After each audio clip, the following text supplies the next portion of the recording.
everybody, and welcome to Henry's Kitchen, where today we're going to be making Henry's spaghetti and meatballs. This dish is not very difficult to make, and it's also very filling, so it's the perfect choice for feeding your hungry kids after a long day on the rink, especially if you're a busy career gal turned devoted hockey mom. Let's get started. So the ingredients that we're going to be using for today's recipe are 1 onion, 1 garlic, 1 can tomato paste, 1 box rosemary pricks, 1 box fresh parsley, 1 stone ground mustard paste, 1 cumin, 1 salt and pepper, 1 red pepper flakes, 1 stroked paprika, 1 salt and pepper, 1 extra virgin olive oil, 1 egg, 1 bread, 1 of those, and then 1 pound of meat, and 1 Parmesan, and 1 Acini di Pepe number 78, and some tomato puree. We're going to start by chopping up our garlic here.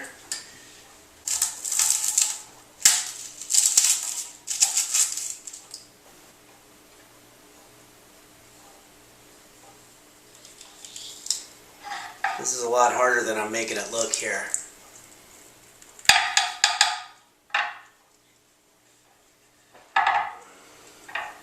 Now we're going to dice the onions.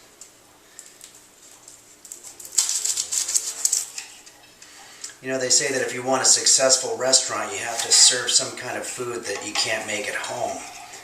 And you look at Starbucks and they pretty much just make coffee, and everybody can make coffee at home. That's probably why Starbucks has never really been very successful. Okay, so it's time to start working on our meat. What we're going to be doing basically is just taking all of the ingredients that we've gathered and pouring them in there. So we've got our onions, our garlic, and our mustard paste. And I like to add just a little bit of stroked paprika.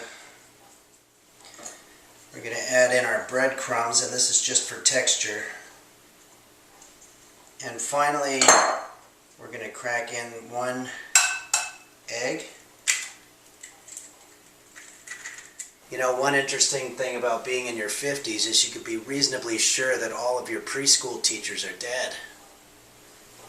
And next we're just going to get our hands dirty here and just go ahead and start mixing it all up.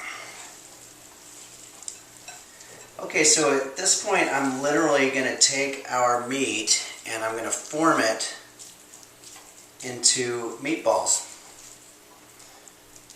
One of the areas where people really screw this kind of thing up is they make 10, 20 meatballs, and the problem is you can't fit them in the pan. Even the largest pan in the world isn't going to fit 20 meatballs, so I try to make it reasonable size. Okay, so now we're just going to put these on the stove and then we'll start working on our pasta.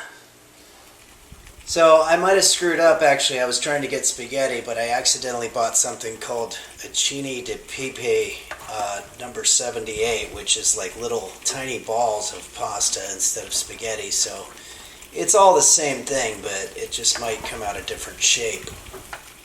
Okay, so let's start formulating our sauce. We'll start with a cap full of olive oil.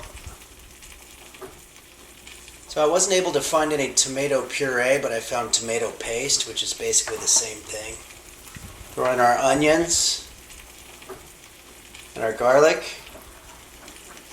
some fresh parsley, add in our rosemary pricks.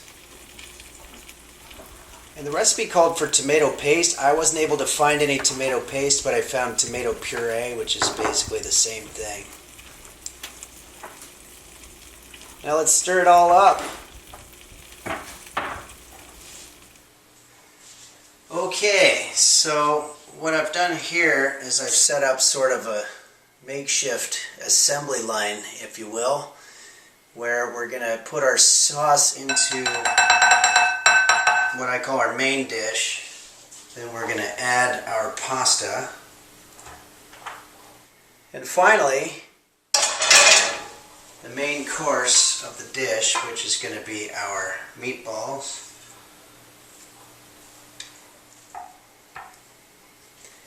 And now what we're going to do is we're going to transfer these from the original dish into a larger dish and hope that it mixes up a little bit while we're doing that process. And there we have Henry's spaghetti and meatballs, which is going to feed a hungry bunch right there after a long day on the rink.